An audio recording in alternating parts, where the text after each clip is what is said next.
नमस्कार मित्रांनो, आपले हार्दिक स्वागत आहे. मित्रांनो, तुम्हाला सर्वांना भाऊबीजची खूप खूप शुभेच्छा. हा दिवस म्हणजे भाव आणि बहिणीच्या प्रेमाचा, स्नेहाचा आणि जिव्हाळ्याचा उत्सव. या दिवशी बहीण आपल्या भावाला आरती ओवाळते, त्याच्या दीर्घायुष्याची आणि सुखसमृद्धीची प्रार्थना करते, तर भाऊ आपल्या बहिणीला प्रेमाने भेटवस्तू देतो. असं म्हणतात की या दिवशी यमराजाने आपल्या बहीण यमुनेला भेट दिली होती आणि त्या दिवसापासून भाऊबीज साजरी करण्याची परंपरा सुरू झाली. आज मी तुम्हाला भाऊबीजशी संबंधित एक प्राचीन आणि ज्ञानदायी कथा सांगणार आहे. ही कथा ऐकल्यानंतर तुम्हालाही या सणामधील खरी भावना आणि त्याचं आध्यात्मिक महत्त्व कळेल. म्हणून मित्रांनो, व्हिडिओ शेवटपर्यंत नक्की बघा, कारण या कथेतून तुम्हाला खूप प्रेरणादायी संदेश मिळणार आहे. त्या अगोदर मित्रांनो, एक विनंती करते मी. हा व्हिडिओ खूप मेहनतीने बनवला आहे. माझी मेहनत आवडली तर लाईक नक्की करा, कमेंटमध्ये जय यमदेव लिहायला विसरू नका आणि सोबतच चॅनलला सबस्क्राईब पण करून घ्या. चला तर मग मी कथा सांगायला सुरुवात करते मित्रांनो. एकेकाळी एका खेडेगावात एक कष्टाळू आई आणि तिची 2 मुलं राहत होते. मोठी मुलगी शांता आणि धाकटा मुलगा माधव. शांता भावापेक्षा वयाने मोठी होती आणि तिचं काही वर्षांपूर्वी लग्न होऊन ती सासरी दुसऱ्या गावी राहत होती. माधव आईसोबत जन्मगावीच वाढत होता. दिवाळीचा उत्सव संपला आणि कार्तिक महिन्यातील द्वितीया अर्थात भाऊबीजेचा मंगल दिवस उजाडला. भाऊबीजेच्या दिवशी परंपरेप्रमाणे बहिणी आपल्या भावांना आपल्या घरी बोलावून औक्षण करतात, भाऊच्या कपाळी टिळा लावतात आणि त्याच्या दीर्घायुष्यासाठी प्रार्थना करतात. हाच विचार मनात घेऊन माधव आपल्या ताईच्या घरी जाऊन तिच्या हातून ओवाळून घ्यायचं ठरवत होता. अनेक वर्षांनी बहिणीला भेटण्याची त्याला प्रचंड उत्सुकता आणि हुरहुर लागून राहिली होती. माधवने आपल्या आईजवळ हट्टाने इच्छा व्यक्त केली. आई, आज भाऊबीज आहे, मला ताईकडे जाऊ दे ना औक्षणासाठी. आई थोडी काळजीत पडली. ती हलक्या आवाजात म्हणाली, बाळा, तिकडे जायचं धोक्याचं आहे. एवढ्या लांब रस्त्यात नद्या नाले येतील, वाटेत कितीतरी धोके असतील. आणि तुझी बहीण, तिचा स्वभाव हल्ली रागीट झाला आहे असं मला ऐकू आलंय. तू गेलास आणि तिनं तुझ्याशी नीट वागणूक दिली नाही तर मन दुखावेल रे तुझं. पण माधव काहीही करून ताईला भेटायचंच ठरवून आला होता.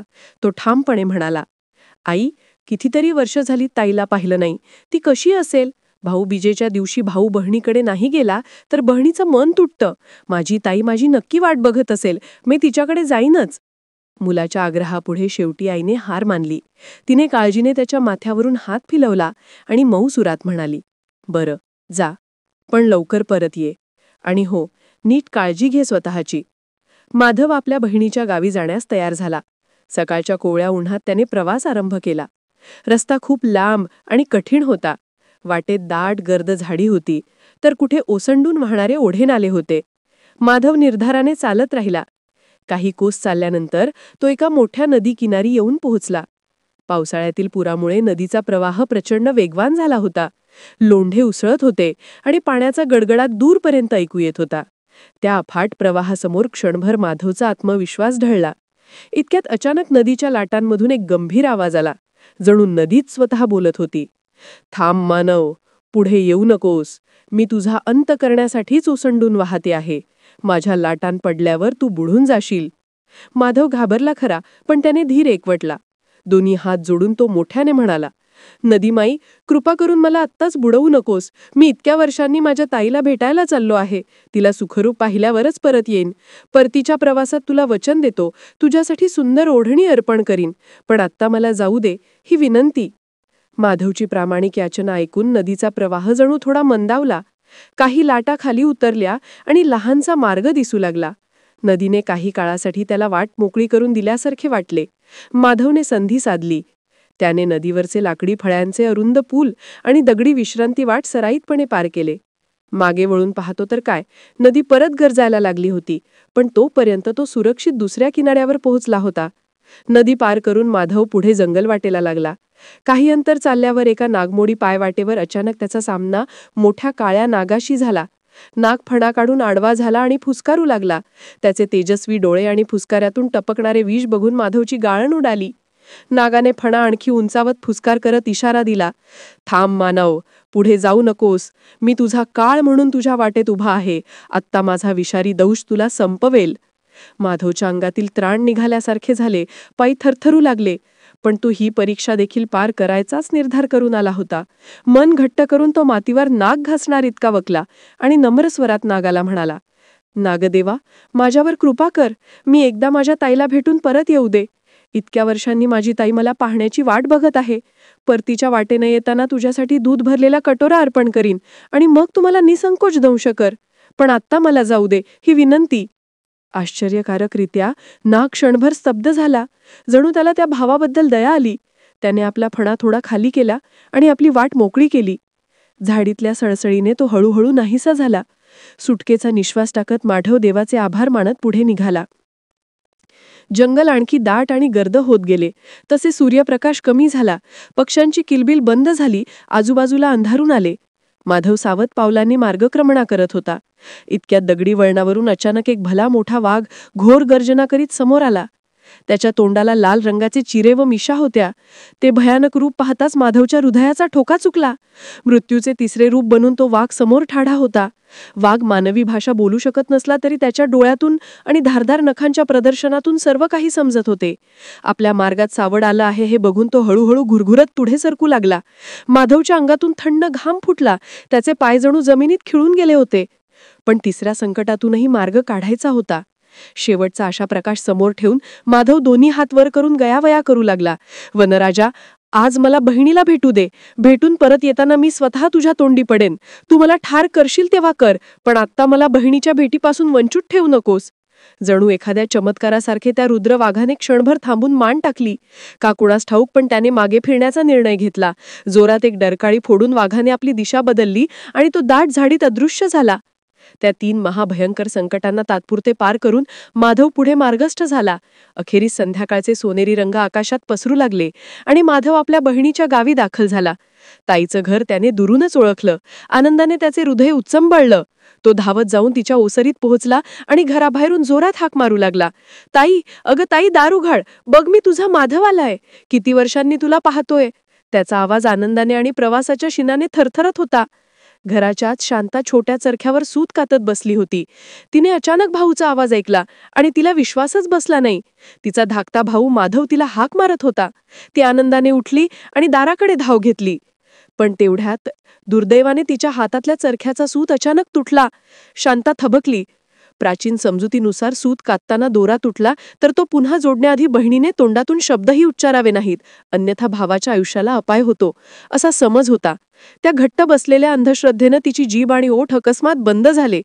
माधव बाहेर व्याकुळ झाला होता. तो पुन्हा हाक मारू लागला, ताई, अगं मी आलो आहे. का उत्तर देत नाहीस?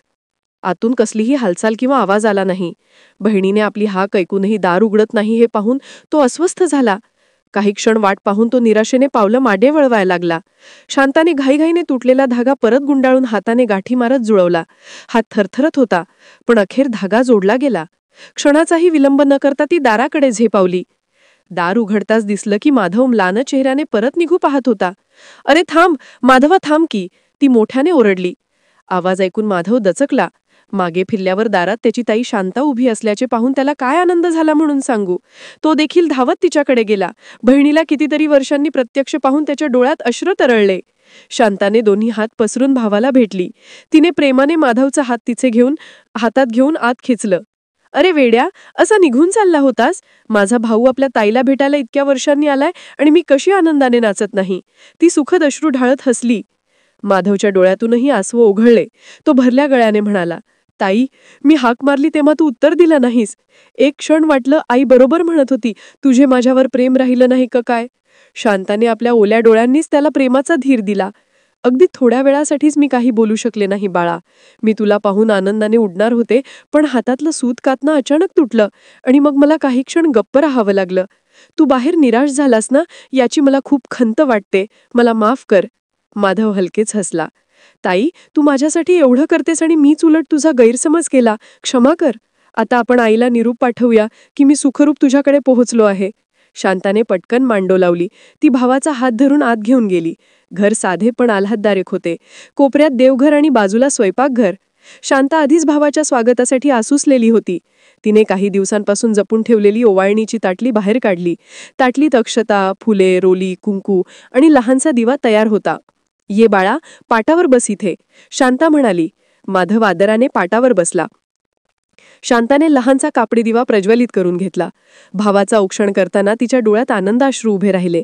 तिने माधवच्या कपाळी हळद कुंकवाचा टिळा लावला आणि अक्षता भुरभुरून त्याच्या डोक्यावर टाकल्या.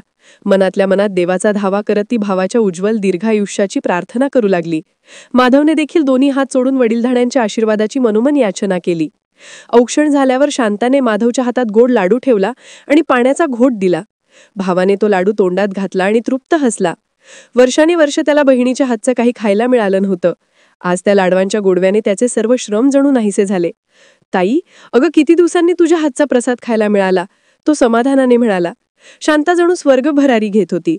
भावाची प्रशंसा ऐकून तिचं मन आनंदाने डोलू लागलं. तिने त्याला आत बसायला सांगितलं. इतका लांबचा प्रवास करून माधव दमून गेला होता आणि भुकेने तर पोटात ढोळत होतं. शांताला ते जाणवलं आणि ती म्हणाली, माधवा, थकला असशील, चल मी पटापट तुझ्यासाठी काहीतरी छान आणि खास बनवते. माधव खुशीत मान डोलावू लागला. तुझ्या हातचं गरमागरम काहीही असलं तरी मला रुचेल ताई. किती दिवस झाले तुझी चविष्ट स्वयंपाक खाली नाही. हे ऐकताच शांताला हुरूप आला. भाऊ वर्षानुवर्षांनी घरी आला होता तर त्याचा पाहुणचार काहीतरी खासच हवा ही ती ठरवूनच चाली होती. पण कोणता बेत करावा हे तिला सुचेना. नेहमीची भाजी भाकरी करू नये, काहीतरी विशेष मेजावानी द्यावी असा विचार केला सतावत होता. शांता थोडा विचार करून शेजारील आपली सखी शैलू हिच्याकडे गेली. बालपणीची मैत्रीण पाहून शैलू हसली. अगं शांते, आज कशी आलीस इकडे, तिने विचारलं. शांता उतावेळपणे म्हणाली, माझा लाडका भाऊ इतक्या वर्षांनी मला भेटायला आलाय, त्याच्यासाठी खास स्वयंपाक करायचाय ग, काही भन्नाट कल्पना सुचव ना. शैलूने मिश्किल हसून विचारलं, घरी काय काय आहे. तांदूळ, डाळी, गहू, भाज्या, गूळ, तूप सगळं आहे, शांता म्हणाली. शैलूच्या डोळ्यात शरारत दाटली. तिने थोडं हसून छेडत म्हटलं, अगं इतकं सगळं आहे तर आधी स्वयंपाकघर तेलानं लख्ख चोळून काढ. पाण्यानं साफसूफ नाही करायची बरं का, आज तेलानं सारवायचं. आणि ऐक, भातही पाण्यात नको शिजवू, तुपातच शिजव. कसा छान सुवास येईल भाताला. अशा खास पाहुणाचाराला असं करतात म्हणतात. शांता थोडी बुचकळत पडली. शैलूने खरं तर मजेमजेत हे सुचवलं होतं. पण शांता तितकी सुज्ञा होती. तिला ते सल्ले खरेच खास वाटले. वाह, काय कल्पना आहे, ती आनंदून ओरडली. शैलू डोळा मारत हसली, पण शांता त्यातलं हास्य न ध्यान देता आपली सखीला धन्यवाद देऊन स्वयंपाकघरात परतली. घरात येताच शांतीने आधी पाण्याचे बादले भरून ठेवलेले असताना आठवलं, नाही, पाण्याने नाही, तेलाने धुवायचं. तिने जरा जड अंतकरणाने ते बादली तसेच कोपऱ्यात ठेवले आणि खोबरं काढतात ती जुनी कळशी तेलाने भरू लागली. मग अक्षरशः तिने जमिनीवर तेल सांडलं आणि मुहराने म्हणजे कापडाने सारवू लागली. तेल जमिनीवर पडताच अंगणभर पसरणार तर काय, जमिनीवर तेलाचा कडा दिसू लागला. स्वयंपाकघराची चूल, भिंती सगळीकडे तेलच तेल पसरलं. अवघ्या काही मिनिटात पाय घसरून जाण्यासारखी घसरडी जमीन तयार झाली. पण उत्साहात असलेल्या शांतेला त्याचं भानच नव्हतं. ती घसरत पडत पुन्हा उठत तेलाने सारवण करत राहिली. आता पुढचा महत्वाचा टप्पा, भात तुपात शिजवायचा. शांतेने एक मोठं पातेलं घेऊन भरपूर तूप त्यात ओतलं आणि चुलीवर ठेवलं. मग त्यात धुवून घेतलेला तांदूळ घातला आणि झाकण ठेवून ती वाट पाहू लागली. पण अर्धा पाऊण तास उलटला तरी पातेल्यातून वाफेचा लवलेश दिसेना. तूप शांत वितळून बसलं होतं, तांदूळ काही शिजेच ना. शांतेने चूल आणखी फुंकली.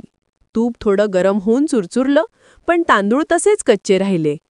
इकडे तेलाने नक्षीघांत ओथंबलेल्या जमिनीवर शांतेचं उभं राहणं मुश्किल झालं होतं. पाय घसरत होते, कपडे चिकट झाले होते. अखेर तिच्या लक्षात आलं काहीतरी चुकतंय. ती वैतागली आणि डोक्याला हात लावून विचार करू लागली. एवढ्यात बाहेर खोलीत वाट पाहता पाहता माधवने हाक मारली, ताई, अजून किती वेळ लागेल ग, मला खूप भूक लागलीय. शांता जेवढ्या सावरलेल्या सुरात शक्य होतं तेवढं सावरून ओरडली, बस ना थोडं, होतं की लगेच. पण तिच्या आवाजातील घाबरट कंपना माधवला ऐकू आलं. तो चिंताग्रस्त झाला. शांतेने एकदम निर्णय घेतला. शैलूने आपली फिरकी घेतली. आपण वेड्यासारखे खरेही केले. आता दुसरी कोणी शहाणी सखी आहे का? तिला आठवलं शेजारी कमलाबाई आहेत, जरा जाणत्या आहेत. लगेच शांता घसरत्या पावलांनी घराबाहेर पडली आणि कमलाबाईंना आवाज देत अंगणात गेली. कमलाताई, अगं कमलाताई, मोठी अडचण आलीये, शांता ओरडली. कमलाबाई चुलीवर भाकरी थापत होत्या. त्या गडबडीने बाहेर आल्या. शांतेचा अवतार पाहूनच हसायला लागल्या. "अगं, हे काय केलंस?" त्या तिचे तेलाने माखलेले हातपाय बघत म्हणाल्या. शांता लाजली आणि तितक्याच रागाने म्हणाली, "ताई, मला कोणीतरी अगदी चुकीचे सल्ले दिलेत. मी स्वयंपाकघर तेलानं सारवलं आणि तुपात भात ठेवलाय. काही सुचेनासं झालंय." कमलाबाई कपाळाला हात लावून हसल्या. "अगं वेडबाई, पाण्याशिवाय स्वयंपाक कधी शिजतो का? तेलाने तर सगळीकडे खिसकटला असेल."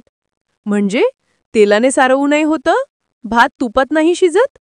"हो ग माझ्या राज्ये, तेलाने जमिनीवर तवंग सुटतो. कोण र सल्लागार तुझा?" शांताला आपल्या मूर्खपणाची लाज वाटली. शैलूने ग मस्करीत सांगितलं ते मी खरंच केलं.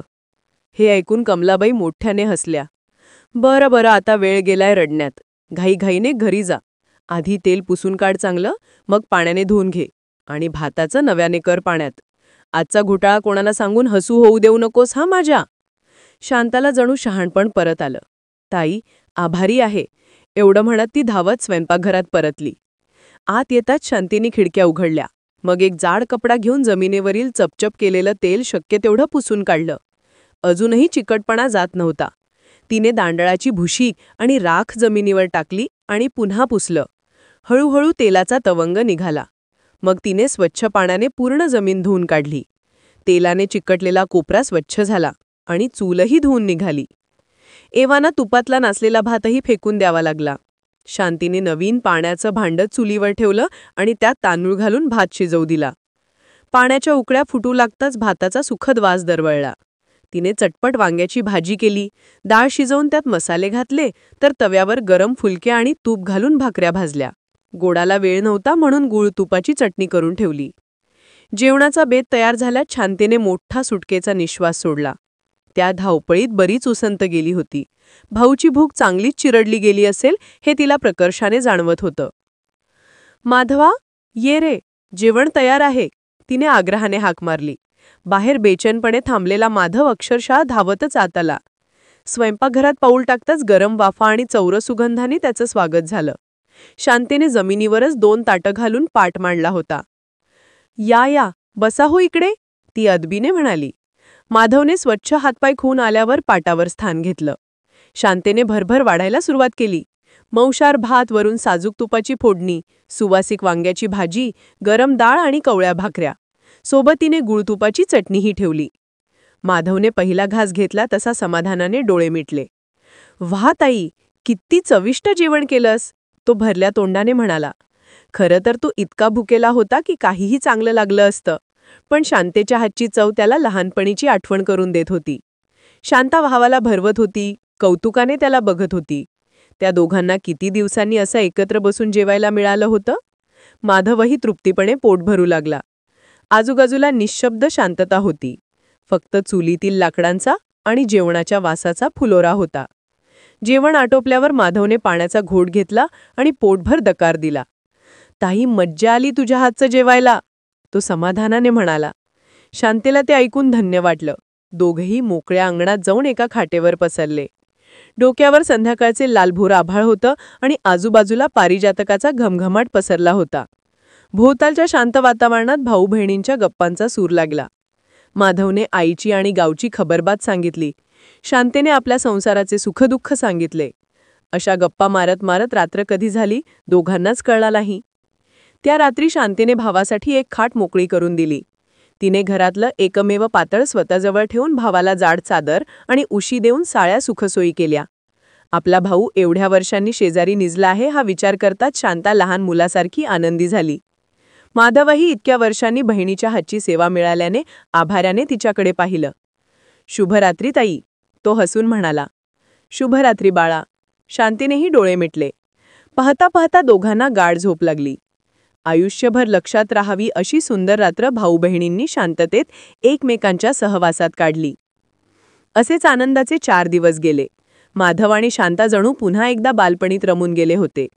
शांता रोज नवीन पदार्थ करून भावाला खाऊ घाली, तर माधव शांतेच्या लहान मुलांना खेळवं, त्यांना गोष्टी सांगून हसवी.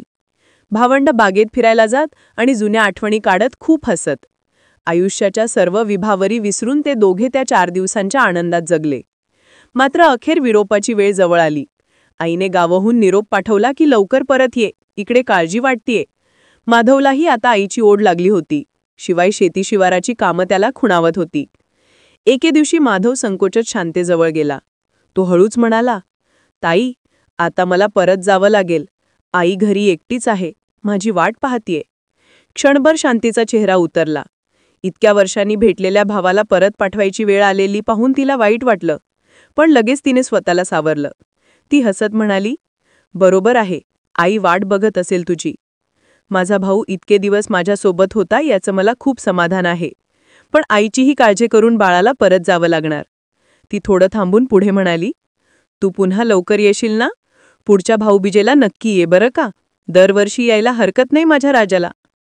माधव कोमल हसला. ताई, नक्की येईन. आता दर भाऊबीजेला मी येणारच, तो म्हणाला. शांता त्याची परतीची तयारी करू लागली.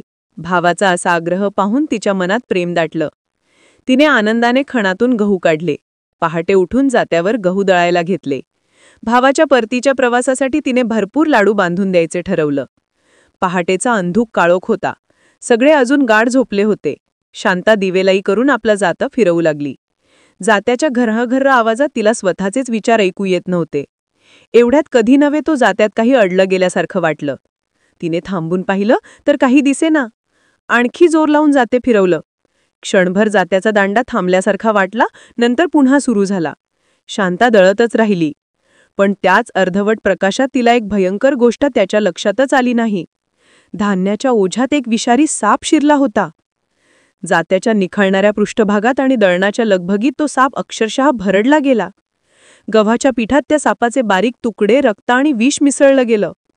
शांतेने सारी भरंडी करून चाळणीला घेतली आणि बारीक पीठ तयार केलं. कढईत तूप घालून गूळ वितळवला. दळलेल्या पिठात तो गरम गूळतूप ओतून कालवलं आणि सुग्रास लाडू वळायला सुरुवात केली. पहाटेच्या अंधुक प्रकाशात तिला काही कळलं नाही, पण प्रत्येक लाडूच्या मध्ये काहीतरी हलकं हिरवं मिसळलं गेल्यासारखं भासलं. ती पूर्णविराम होईपर्यंत लाडवांचा डबा भरून झाला होता. तिने सुरेख कापडी हातरुमालात ते लाडू बांधून ठेवले. माधवही आवरून तयार होता. आईला आणि घराला प्रणाम करून त्याने गाठोडा खांद्याला घेतलं. शांता बाहेर अंगणात त्याच्यासमोर उभी शांताच्या डोळ्यात पाणी तरळलं. तिने 2 धावत्या पावलांनी जाऊन भावाचा हात धरला. माधवा, मजेत जा आणि लवकर परत ये, ती म्हणाली. भावानेही तिचा हात घट्ट पकडला. त्याच्या डोळ्यात कृतज्ञता दाटली होती. त्या धुसर प्रकाशात ताईचं ते भावूक तोंड पाहून त्याचा कंठ दाटला. येतो ताई, असं तो फक्त पुटपुटला. शांताने लहानपणीप्रमाणे त्याचे केस अस्ताव्यस्त केले आणि भरल्या डोळ्यांनी मागे उभी राहिली. माधव घरून चालता झाला. शांता ओसरीवर उभी राहून तो दिसेनासा होईपर्यंत पाहत राहिली. अखेरीस वाटेवरचा वळण ओलांडून माधव अदृश्य झाला. प्रत्येक भाऊबीजेची वाट पाहणारी शांता त्या दिवशी मात्र निरोप दिल्याच्या दुःखात थोडी कोमेजली होती. ती हळूहळू घरात परतली. सकाळ उगवून आली. घरातले आबालवृद्ध जागे होऊ लागले. शांतेची 2 चिमुरडी मुलं अंगणात धावू लागली. उठता उठताच त्यांना स्वयंपाकघरातून येणारा खमंग लाडवांचा वास जाणवला. ते आईला चिकटून गोड गारहाणं करू लागले. आई, मामांसाठी जे लाडू केले होतेस, आम्हाला पण दे ना. शांताला त्यांचं बोलणं प्रेमळ वाटलं. हो, देते की माझ्या बाळांना, ती हसली. तिने लाडवांचा डबा उघडला आणि हातात घेऊन पाहिलं तर ती चमकून गेली. काल रात्री करारी सोनेरी दिसलेले लाडू आज काहीसे काळपट हिरवेगार भासत होते. हे काय, तिच्या तोंडून निघालं. एक लाडू तोडून तिनं पाहिलं तर आत मिसळलेला रंग लालभडक दिसत होता. त्यातून कुचक्या काहीतरी पदार्थाचा वास येत होता. शांताच्या हातापायातली ताकदच गेली. हृदयाची धडधड वाढली. साप, ती स्वतःशीच पुटपुटली. जात्याच्या बाजूला रात्री दिसलेली जराशी सावली आणि जात्यात अडकल्यासारखं वाटलेलं, हे सारं आठवून तिच्या अंगावर काटा आला. ती सुन्न होऊन भानावर येताच तिच्या मनात प्रचंड भीती दाटली. हे लाडू तिच्या भावाकडेही आहेत आणि ते विषारी झाले आहेत. माझा भाऊ, एक हंबरडा दाबून ती प्रयत्नाने उठली. तिने मुलांना पटापट शेजारणीकडे सोपवलं आणि सैरभैर अवस्थेत बाहेर पडली. पदर सावरायचंही भान नव्हतं. ती रस्त्यावरून गावाबाहेरच्या दिशेने धावत सुटली. कुणी पाहिलं का माझ्या भावाला? शांता रस्त्यात येणाऱ्या प्रत्येक प्रवाशाला विचारे. केसांची मंडळी विखुरलेली, डोळे भेदरलेले. तिला पाहून काहीजण घाबरले सुद्धा. तुझा भाऊ कोण बरं? एका माणसाने विचारलं. दिसायला सुमार उंचीचा, पांढरा कुडता घातलेला, खांद्याला गाठोडं, आज पहाटे गावाकडे निघालाय, शांता सांगू लागली. नाही दिसला गं, बरेचसे पुढे गेलेले प्रवासी म्हणाले. इकडे सगळीच माणसं कोणाचं ना कोणाचं भावंड आहेत बाई, कुणी गमतीत उद्गारलं. शांताला काहीही समजेना. वेढ्यासारखी ती पुढे धावत राहिली. समोर आंब्याचं मोठं झाड लागलं. त्या झाडाखाली कोणी पुरुष निजला आहे असं तिला भासलं. ती हॉल मोलावस्था होऊनही तिकडे धावली. माधवा, माधवा, ती ओरडू लागली. झाडाखाली खरोखरच एक तरुण पुरुष उभा राहून डोळे चोळू लागला होता. त्याने आवाज ओळखला. शांता पिसाटल्यासारखी त्याच्या दिशेने येत होती. तो पटकन पुढे गेला आणि थरथरता आवाजात म्हणाला, ताई, काय झालं, तू इकडे कशी? शांताने त्याच्याकडची गाठोडी एकदम हिसकावून घेतली. लाडू खाल्ले नाहीयेस ना? ती आकांताने विचारू लागली. माधव अचंबित झाला. त्याला काही उमजेना. नाही ताई, अजून खाल्ले नाहीत. कसं खाऊ? ताईचं आठवून मन उदास झालं होतं. मी तर इथे जरा निवांत बसलो होतो, तो धीम्या आवाजात म्हणाला. त्याच्याही डोळ्यात पाणी तरळलेलं होतं. शांताच्या काळजात सुखद धडधड झाली. तिच्या डोळ्यातही अश्रू तरळले. भावाचे हात धरत ती रडू लागली. भगवान, तू वाचलास. माझ्या हातून मोठा अनर्थ होणार होता. हे लाडू बघ, विषारी झालेत. मी जात्यावर गहू दळताना एक नाग चिरडला गेला पिठात. त्याचे अंश लाडवांत उतरले. ते लक्षात येताच मी सुटत काही नाही धावत आले. ती घाईघाईने सगळी कथा सांगून गेली. माधवाच्याही छाती भयाने धडधडू लागली. त्याने डोळे विस्फारून बहिणीकडे पाहिलं. शांताने गाठोडा उघडून दाखवलं. हिरवट लाल लाडू बघून माधवाच्या अंगावरही काटा आला. त्यानं पटकन ते लाडू मातीमध्ये गाडून टाकले. ताई, तुझ्या वेळेवर येण्यामुळे माझे प्राण वाचले, तो ओक्साबोक्षी रडू लागला. शांताने भावाला धीर दिला. माधवा, सुदैवाने देवाने वाचवलास, मला हे कळलं. पण तुझ्यावरचं संकट इथं संपत नाहीये, मला असं वाटतंय. माधवने आश्चर्याने पाहिलं. मग खिन्नपणे म्हणाला, ताई, खरं सांगू का? तुझ्याकडे येतानाचा माझा प्रवासही मृत्यूनं भरलेला होता. नदी, नाग, वाघ, तिन्ही रूपात मृत्यूला मी एका भेटीसाठी पुढे ढकललंय.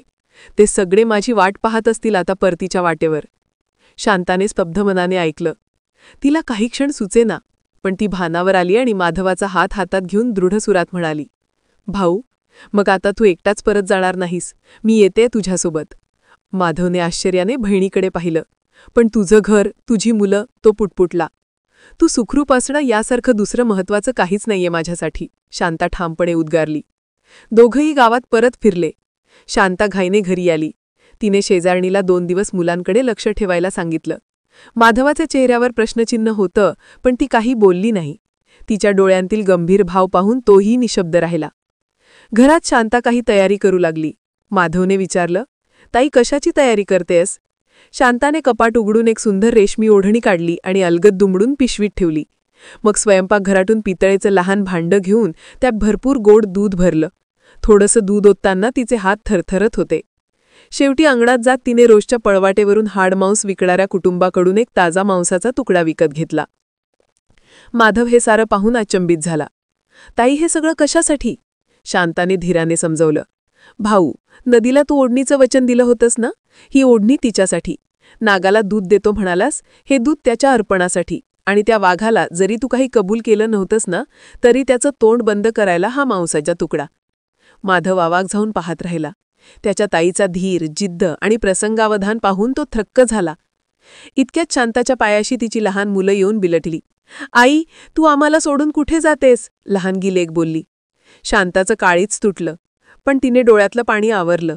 ती मऊपणे हसली आणि मुलांच्या डोक्यावरून हात फिरवत म्हणाली, मी लवकर परतेन रे. तुमची मावशी जवळ आहे, तिचं ऐका. मी 2 दिवसात परत येईन बरं का? ती मुलं कुरकुरत राहिली, पण शांताला निर्णय बदलायचा नव्हता. ती परतीच्या प्रवासासाठी सज्ज झाली. आकाशातली उन्हं माथ्यावर येत होती तशी भावंड मार्गस्थ झाली. शांता पुढे आणि माधव तिच्या मागोमाग. एक विलक्षण प्रवास सुरू झाला. रानुमाळ डोंगरदऱ्या पार करून ते दोघे जंगलाजवळ आले. भर दुपारीही उंच वृक्षांनी सूर्यप्रकाश झाकोला होता.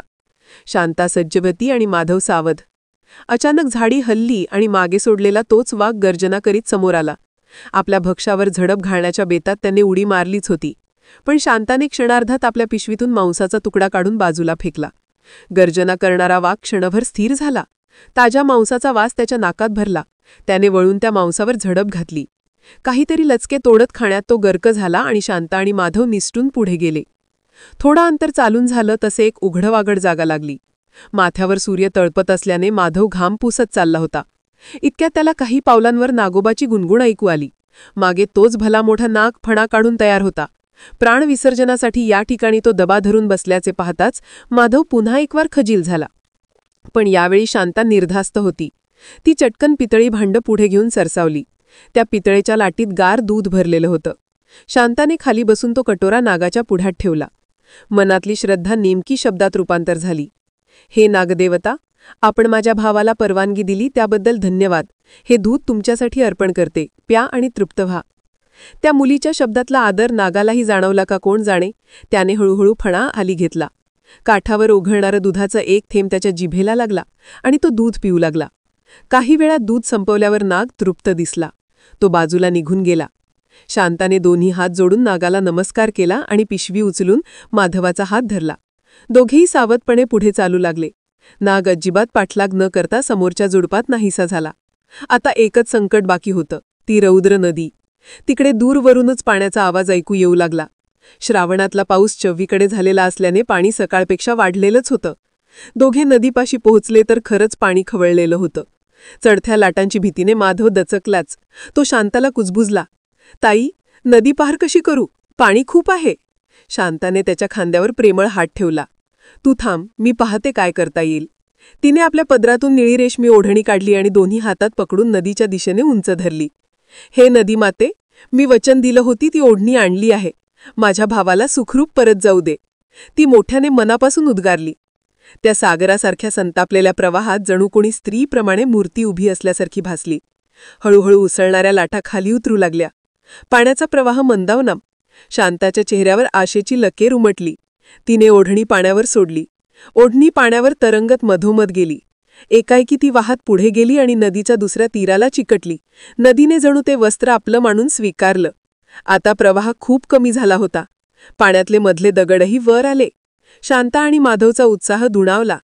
त्यांनी एकमेकांचा हात घट्ट पकडला आणि पाण्यात पाय टाकला. कमरेपर्यंत पाणी पार करत ते सावकाश नदी ओलांडू लागले. ओढणी वाहत उसळत्या प्रवाहाबरोबर पुढे गेली आणि नदी देवतेला अर्पण झाली होती. थोड्याच वेळात दोघेही सुरक्षितपणे नदीपलीकडे पोहोचले. त्या क्षणी धगधगत्या आकाशात ढग दाटून आले आणि मुसळधार पाऊस कोसळू लागला. भिजत शांताने दोन्ही हात आकाशाकडे केले आणि तिच्या डोळ्यातून अश्रू वाहायला लागले. सुखाचे अश्रू. अखेर तिचा भाऊ सर्व संकटांतून सहीसलामत बाहेर आला होता. दोघेही जवळच्या जुन्या वडाच्या झाडाखाली आडोशा घेऊन उभे राहिले. माधव आपल्या बहिणीकडे कृतज्ञ नजरेने पाहत होता. ताई, तू माझ्यासाठी खूप केलंस, माझे प्राण वाचवलेस, तो गहिवरून म्हणाला. शांता थकली होती पण तृप्त दिसत होती. तिने हसत हसत म्हटलं, माझा भाऊ सुखरूप माझ्या डोळ्यांसमोर उभा आहे, यासारखं दुसरं भाग्य नाही रे. माधवाच्या डोळ्यात जे भाव होते ते शब्दात व्यक्त होणारे नव्हते. त्याने फक्त शांताचा हात हातात घेतला आणि अलगद त्या हातांच्या पृष्ठभागावर आपल्या अश्रूंनी भरलेल्या डोळ्यांचा स्पर्श झाला. दोघं गावात पोहोचली तेव्हा अंधार गडद झाला होता. मुसळधार पाऊस आणि आकाशातले विजांचे लख्ख प्रकाश जणू वरून सृष्टीही या भावंडांचं यश सेलिब्रेट करत होती. शांतेच्या मनात मात्र आता एक वेगळीच कल्पना रुंजी घालू लागली होती. आईच्या ओसरीत प्रवेश करण्यापूर्वी तिने निर्धार केला, आता भावाचं रक्षण करायचं असेल तर पुरेपूर करायचंच. पुढे येणाऱ्या प्रत्येक संकटाला मी तोंड देईन आणि त्यासाठी गरज पडली तर कठोर सुद्धा बनेन. माधवने घराचं दार ठोठावलं. आई, दार उघड, तो ओरडला. दार उघडण्याआधीच शांतेनं कठोर मुखवटा चेहऱ्यावर चढवला. थेट दार उघडताच माधव आईच्या पाया पडायला मागला आणि तोपर्यंत शांता 2 पावलं पुढे होऊन वैतागून म्हणाली, आई, आधी पाण्यातून चिखलातून आलाय तो, माझ्या मागे किचिकट खरकट करत. आधी दोघांचे हातपाय धुवून घ्या की. आई मुलाला पाहून आधी सुखावल्यानं चूर झाली होती, पण शांतेचं हे बोलणं ऐकताच ती अवाक झाली. शांता, अगं काय करतेस? भाऊ इतक्या प्रेमाने तुला भेटायला गेला आणि तू त्याच्यावर अशी चिडतेस? आई दुखावून बोलली. माधवच्या काहीच लक्षात येत नव्हतं. काही तासांपूर्वी जी ताई त्याला जीवापाड जपत होती ती आता त्याला असा त्रागा का करतेय? त्यानं काही बोलू नये असं जाणवून तो चूप राहिला. शांता मात्र आपली कठोर भूमिका बळकट करत बोलली, असं हे काहीही कामधंदा नसलेला हलकट लेकरू मला नकोय. आजवर लाडकेले, आता याला थोडी शिस्त लावायला हवी. हे ऐकून आईचा पारा चढला. शांता, ती रागाने ओरडली, पुरे कर आता. माझ्या लेकराला का वाईट साईड बोलतेस? माधवा, हिला तू का घेऊन आलास परत? माधवला काहीच सुचेना. ताई असं का करतीये? हात विचार त्याच्या मनात होता. आई वैतागून किचकिरत होती आणि माधव उदासपणे खाली मान घालून होता, तेवढ्यात शांतेने आपले इरादे अधिक टोकदार केले. ती वळून आईला म्हणाली, आई, आता मी इथेच राहणार आहे काही दिवस, आणि माझा भाऊ माझ्या समोरच राहणार. आई आणि माधव दोघेही चकित झाले. शांतेच्या स्वरातला उलमट हट्ट पाहून आई काहीच बोलली नाही. भाऊही चुपचाप राहिला. त्या दिवसापासून शांता पूर्णपणे बदलल्यासारखी वागू लागली. घरात ती सारखी भावावर ओरडत राही, चिडचिड करी. आईला ते अजिबात आवडत नव्हतं, पण तिला काही कळेना. कालपर्यंत गोड बोलणारी आपली मुलगी अचानक अशी उद्धट का वागत होती? घरातलं समाधान निघून गेलं आणि तणाव पसरला. काही दिवसातच माधवच्या लग्नाची चढाओढी सुरू झाली. आईने आधीच गावात आणि आजूबाजूला आधीच गोतावळा बोलवून ठेवला होता. योग्य स्थळ मिळालं आणि माधवचा विवाह निश्चित झाला. घरात नवीन धांदल सुरू झाली. कोठारातल्या गव्हाच्या सुगंधात आता हळदी कुंकू आणि कुंदमाळांचे सुगंध मिसळू लागले. आईच्या चेहऱ्यावर आनंद आणि लगबग होती. माधवही नवरदेव होणार म्हणून लाजून सुखावला होता. फक्त शांतेच्या चेहऱ्यावर कुठलाच हावभाव नव्हता, ना आनंद ना उत्सुकता. विवाहपूर्वीची साखरपुडा विधी त्याच आठवड्यात ठेवण्यात आली. वधूच्या कुटुंबातील काही जण माधवच्या घरी भेटीसाठी आले. आईने आदरातिथ्याने त्यांचं स्वागत केलं. 2 काकू, वधूचा भाऊ आणि आणखी एक जण मिठाईचं ताट घेऊन बसले. घरात शेजारिणी, नातेवाईकही जमले. माधव ओशाळलेल्या चेहऱ्यानं त्यांच्यासमोर बसला होता. वधूपक्षातील गृहस्थांनी शुभशकून म्हणून एक लाडूचा तुकडा घेऊन प्रेमाने माधवच्या तोंडात घालावा पाहिलं. सगळ्यांच्या नजरा उत्साहाने त्या दृश्याकडे लागल्या होत्या की अचानक शांतेचा किंचित उद्धट आवाज घुमला. थांबा! सारे एकदम तिच्याकडे पाहत थांबले. शांता मध्येच येऊन उभी राहिली. आधी मला द्या ती मिठाई, ती ठासून म्हणाली. माझं तोंड गोड करा, आधी माझ्या भावाचं मग. घरात सन्नाटा पसरला. शेजारच्या काही बाया कुजबुजल्या. काय वागणूक आहे ही, एकजण रागाने पुटपुटली. आई अक्षरशः लाजेने जमिनीत गाडली गेली. तिनं पुढे येऊन समोरच्या पाहुण्यांची माफी मागितली. मुलीचं काहीतरी बरळणं आहे हो, तुम्ही बघू नका हो. वधूपक्ष थोडा नाराज झाला, पण त्यांनी मोठ्या मनानं विषय सोडून दिला. वधूचा भाऊ हसत पुढे आला आणि त्याने आधी एक लहान पेढ्याचा तुकडा शांतेच्या हातावर ठेवला. मग बाकीचा तुकडा त्याने माधवच्या तोंडात भरवला. शांतेनं ते पेढे चवून खाल्ले खरे, पण चेहऱ्यावर अजिबात समाधान दिसत नव्हतं. उलट ती पुन्हा कोपऱ्यात जाऊन वैतागून उभी राहिली. माधव मान खाली घालून काहीच बोलला नाही. यानंतर साखरपुड्याची विधी सुरू झाली. गुरुजींनी मंत्र म्हणत वधूपक्षाकडील वडिलांनी माधवच्या हातात सोनेरी अंगठी घातली. आईने वधूच्या हातात प्रेमाने लक्ष्मी नारळ दिला. घरात आनंदाचे वारे वाहायला लागले. पण शांता मात्र तटस्थ नजरेने एका कोपऱ्यात उभी राहून सारं पाहत होती. गुरुजींचे पूजेसाठी लावलेला लहानसा दिवा मध्यभागी तेवत होता. मंडपात लोकांचं लक्ष विधीकडे वेधलेलं असतानाच नकळत त्या दिवाजवळच्या फुलांच्या तोरणाने पेठ घेतला. गडद धूर तयार होत होता, पण अद्याप कोणाचं लक्ष नव्हतं. शांतेनं ते आधी पाहिलं. तिनं क्षणाचाही विलंब न लावता पाण्याचा तांब्या उचलला आणि धडधडत्या पडद्यावर ओतला. एकच फसफसाट होत आगीची लवलव मिटली. अगदी थोडक्यात मोठा अनर्थ टळला होता. पाहुण्यांचे तोंडचे रंग उडाले, पण लक्षात येतात सगळ्यांनी देवाचे आभार मानले. काही क्षण झाल्यावर आपापसात कुजबूज पसरली. बरं झालं, वहिनी झाली इथे. काहींनी शांतेचं अप्रत्यक्ष कौतुक केलं. माधवचं मन मात्र चांगलंच अस्वस्थ झालं होतं. दरवाजाची चौकट कोसळणं, पिंपळाचं झाड पडणं, नागाचं येणं, त्या विधात्याच्या शब्दांचे अंशभर आणि त्यावेळी शांतेची सावधानता. आता ही आद. त्याच्या लक्षात येऊ लागलं की त्याची ताई काहीही कारण नसताना ओरडत नाही, पण नेमकं काय हा प्रश्न अद्याप त्याला पडलेलाच होता. साखरपुडा पार पडला. पाहुणे जेवण करून रवाना झाले.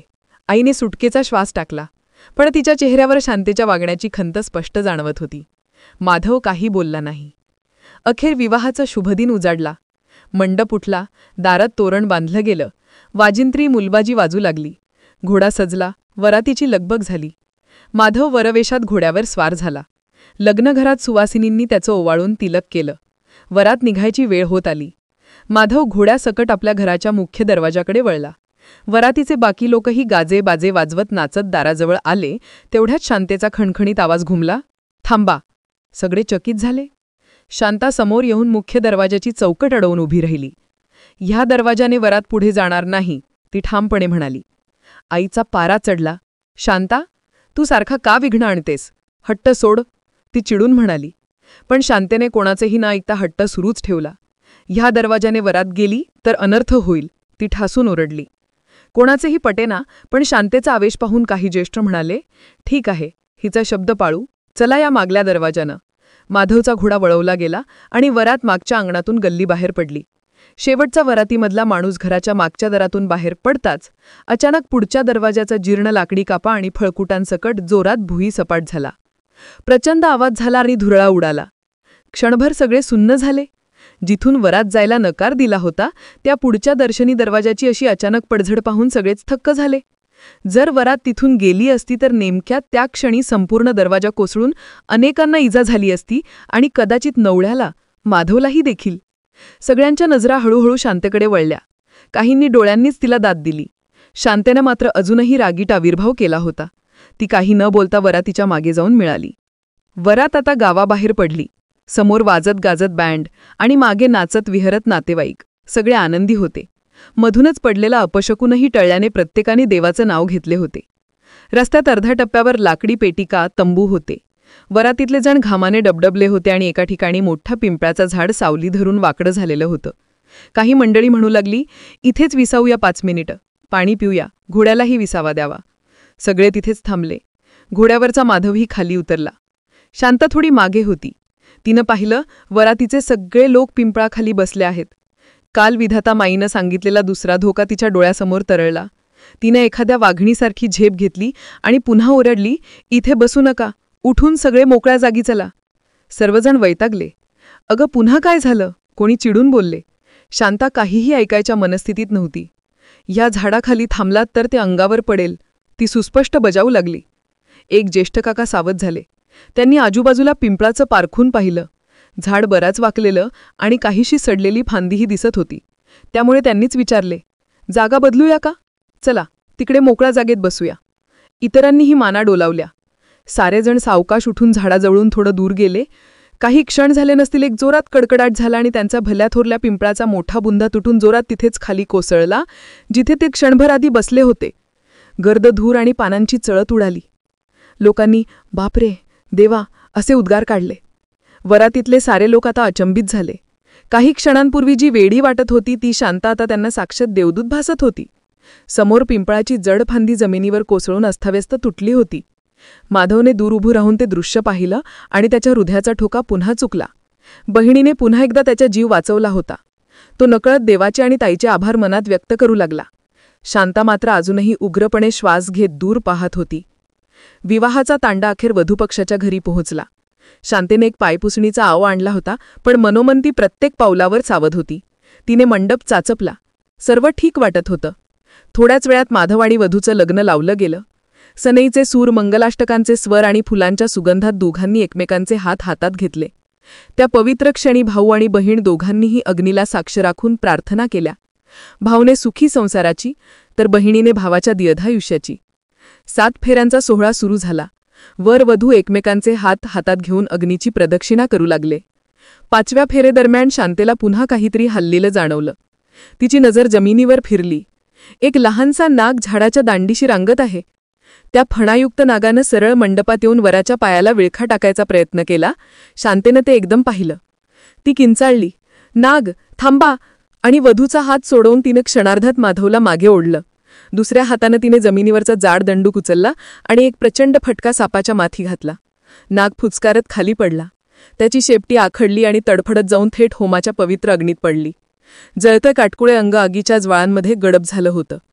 आग ओकणाऱ्या ज्वाळेभोवती नाग जळून गेला होता आणि त्या क्षणी मंडपात गलका झाला. कोणी साप साप म्हणून पळायला लागलं.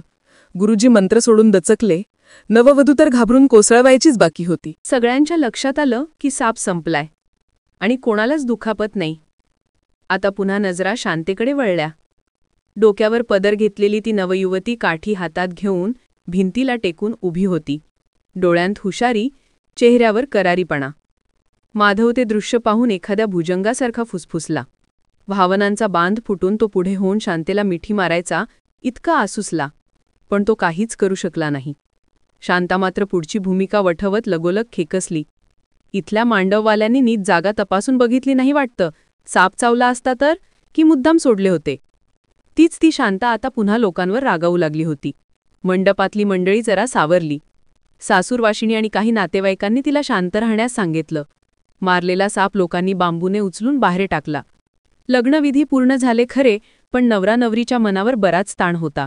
शांतेने अजून सावध नजर ठेवली होती. रात्री उशिरापर्यंत गाणी ही लग्नाच्या शुभेच्छा चालू होत्या. शांतेने अंग चोरून काढलं आणि नवपरिणीत दाम्पत्याच्या खोलीत पोचली. नवरा नवरी दोघेही दमलेले होते. ते आपापल्या पलंगावर बसले होते. इतक्यात शांता पुढे आली आणि उघडपणे म्हणाली, "मी सुद्धा इथेच झोपणार आहे आजच्या रात्री." हे ऐकून दोघेही चमकले. इतकी विचित्र मागणी ऐकून नववधूचा भाव तर रागाने पेटला. "हे काय वैरलक्ष?" त्याने उचकावलं. काहीजण शांतेला ओरडू लागले, "तुला लहानपणीच बराच लळा मिळालाय वाटतं, पुरे आता." माधवच्या सासऱ्यांनी खांदे उडवले आणि विनम्रपणे म्हणाले, "असं करूया, पडदा लावूया दरवाजाला, बसू द्या हिला, आपणही बघूया काय करतीये." सगळ्यांनी मान डोलावली. अखेर शांतेच्या या हट्टापुढे त्यांनी तडजोड केली. लग्नघराचं दार हलकसं भिडवलं गेलं आणि दरवाजाला बाहेरून मोठ बांधण्यात आली. शांता नवविवाहितांच्या खोलीच्या एका कोपऱ्यात एका पडद्यामागे जमिनीवर बसून राहिली. दिवसभराचा शीण असल्याने वरवधू थकून झोपी गेले. शांतेचे डोळे मात्र जागे होते. त्या गडद अंधारात तिची इंद्रिय टवकारलेली होती. रात्रीचा एक प्रहर लोटला आणि दुसरा सुरू झाला. शांता निर्धास्त नव्हती. तिने डोळ्यांची उघड पलकाही केली नाही. तितक्यात तिला खिडकीतून भुरभुर आवाज आला. ती स्तब्ध झाली. एक साप खोलीत शिरला होता. अंगात भयानक विष फणा उभारून तो नवऱ्याच्या दिशेने येत होता. शांतेने गुपचूप हातात तयार ठेवलेली रिकामी टोपली उचलली. नवरा नवरीला काही कळायच्या आत तिने टोपलीनं तो नाग झाकून टाकला आणि आवाज न करता झाकण लावून त्याला बंदिस्त केलं. थोड्या फुतकारानंतर अखेर साप जिंकला गेला. शांता थरथरत होती, पण तिच्या चेहऱ्यावर काहीशी सुटकेची भावना दाटून आली होती. अखेर हे अखेरचं संकटही पार पडलं होतं. कित्येक दिवसानंतर शांता निर्धास्त होऊन शांत झोपली. पहाटेचा उजेड खोलीत पसरला. माधव पहिला जागा झाला. नववधू गुणगुणत उठली. त्या कोकऱ्यात पाहतो तर त्याची ताई अजूनही पडदा दूर करून छानशी झोपलेली आहे. चेहऱ्यावरचे कष्टाचे भाव नाहीसे झाले होते आणि एक विलक्षण शांतिदायक हास्य तिच्या ओठांवर होतं. माधवने पाठीमागे एक नजर टाकली. टोपली आणि झाकणावर त्याचे डोळे खिळले, कारण आत काहीतरी हलताना दिसत होतं. त्याने जरा आवाज केला तशी शांता सावधपणे उठली आणि आपल्या भावाच्या चेहऱ्याकडे पाहून गालात हसली. "माधवा, आता तुझे सर्व संकटकाळाचे दिवस सरले रे," ती अलगद म्हणाली. तेवढ्यात मधनघरात गलका झाला. सकाळी आईने चहाला बोलवायला पाहुणे सोडले होते. उठून पाहिलं तर शांता आपल्याच मुलासारखी झोपली होती आणि पाहुणे जाऊनही बसले होते. आईने डोकं हलवलं. तिने पटापट सर्वांना अल्पाहार दिला, पंगती उठवल्या आणि पाहुण्या आपापल्या गावी परतले. शांता जागी झाली तेव्हा तिच्या पुढ्यात फक्त आई आणि माधव होते. ती उठून पाय मोकळे करत पाण्याचा तांब्या प्यायला गेली. आईने प्रेमाने तिच्या पाठीवर हात ठेवला. "शांता," ती हळू आवाजात म्हणाली. "बाळा, मला सगळं कळलंय बाळा. माझा किती मोठा गैरसमज झाला तुझा." शांताने चमकून पाहिलं. "आई, तुला कसं काय?" ती बोलत असतानाच माधव पुढे आला आणि म्हणाला, "ताई, आता सांग ना, का अशी वागलीस ते? मला कळत होतं तुझा हेतू काहीतरी वेगळाच आहे." शांता पुढे आली. घराच्या मध्यभागी ती लाजीलाजी उभी राहिली आणि सगळ्यांसमोर बोलू लागली. "आई, माधवा, तुमचं मला माफ नाही मिळालं तरी चालेल, पण सत्य लपवू शकत नाही. माझा भाऊ मला भेटायला त्या दिवशी त्याच्यामागे मृत्यूचं सावट होतं. वाटेत त्याला नदी, नाग, वाघ भेटले होते याने मला सांगितलं. मग मी त्याला घेऊन निघाले. त्यांना त्यांचं वचन दिलेलं अर्पण समर्पण केलं आणि मृत्यूवर मात केली. पण नशिबाचा घाला पुढेही होता. नदीकाठी मला साक्षात विधाता मातेची कृपा झाली. त्यांच्यामुळेच मला माहिती पडलं की माधवच्या कपाळी पुढची संकटं लिहिली आहेत. प्रत्येक संकटात मला त्याला तारायचं असेल तर मला त्याच्यावर रागावल्याचा बहाणा करून त्याचं रक्षण करायचं होतं." ती बोलत होती तसं आईला आणि इतरांना लख्ख समजत होतं. शांतेने घटना एक एक करून सांगितल्या. पडलेल्या घराचे दार, कोसळलेलं झाड, फेऱ्यांतील नाग आणि रात्रीचा घुसलेला साप. हे ऐकून आईच्या अंगावर काटा आला. तिने दोन्ही हातांनी तोंड झाकलं आणि आकंठ भरून आले. माधव डोळ्यातलं पाणी आवरत उभा राहिला आणि अगदी मुलाच्या खोडसाळपणे हसत बहिणीच्या कणखर हातांना हात लावून म्हणाला, "ताई, तू खरंच सार्थसारथी आहेस माझी. मला नवा जन्म मिळाला तुझ्यामुळं." शांता आता स्वस्थ होती. तिने आईच्या पाया पडून आशीर्वाद घेतला आणि आईनेही तिला दोन्ही उरात भरून घेतलं. माधवने पुढे होऊन तिच्या कपाळी कुंकू लावलं आणि दोन्ही हातांनी ओवाळलं. आईने मानवेळावर डोळे टिपले. "माझ्या लेकरांनो, देव तुमच्या या नात्याला नजर लागू देऊ नये." त्या सगळ्या प्रसंगांना नववधू आणि इतर काही जण साक्षी होते. ते डोळ्यात पाणी आणून त्या विलक्षण बहीण भावाच्या नात्याचं कौतुक करत होते. थोड्याच वेळात शांतेच्या सासरी परतीची वेळ आली. 4 दिवस ती माहेरच्यांसाठी स्वतःला झिजवत होती. आता तिला आपल्या संसारात परत जायचं होतं. आईने मन लावून आपल्या मुलीचा निरोपविधी केला. तिला हळदी कुंकू लावलं. माधवने जमिनीवर ताट ठेवून तिचं औक्षण केलं. ताई, यापुढे तुला कधी वाट पाहायला लावणार नाही, तो भावूक स्वरात म्हणाला. प्रत्येक भाऊबीजेला मी येईन. तुझ्या हातचा औक्षण, तुझ्या प्रार्थना, यामुळेच मला दीर्घायुष्य लाभेल. शांतेचे डोळे भरून आले. तिने भावाला प्रेमाने मिठी मारली. हो रे, तू आलास तर माझ्यासारखी सुखी कोणी नाही. देव कायम तुझं भलं करो, ती म्हणाली. भाऊने भावाला गाडीत बसवले गेलं. शांतेचे डोळे भरून आले. बैलांचा टाळ वाजला आणि हळूहळू ती सासरी परत निघाली. भाऊबीजेचा हा सण शांता आणि माधव यांच्या या प्रेमकथेची आठवण करून देतो, असे म्हणतात. संकट कितीही मोठी असली तरी बहिणीचं प्रेम आणि त्याग तिच्या भावाचं रक्षण करू शकतं, हा संदेश या कथेतून मिळतो. म्हणतात की तेव्हापासूनच भाऊबीजेचा सण सुरू झाला. त्या दिवसापासून दरवर्षी कार्तिक शुद्ध द्वितीयेला बहिणीने आपल्या भावाला ओवाळावे, त्याच्या कपाळी प्रेमाचं कुंकू लावावे आणि त्याच्या दीर्घायुष्यासाठी मनोभावे प्रार्थना करावी, अशी प्रथा आहे. भाऊ देखील बहिणीच्या या सद्भावनेचे प्रतीक म्हणून तिला उत्तम भेटवस्तू देतो आणि आयुष्यभर तिचा सन्मान राखतो. अशा रीतीने भाऊबीजेचा सण बहिणीच्या निस्सीम वात्सल्याचा आणि भावाच्या प्रेमाचा उत्सव म्हणून आपल्या संस्कृतीत साजरा केला जातो. या दिवशी प्रत्येकजण आपल्या प्रिय भावंडांच्या अतूट नात्याचा मान राखून हा पवित्र दिवस हर्षोल्हासाने साजरा करतो.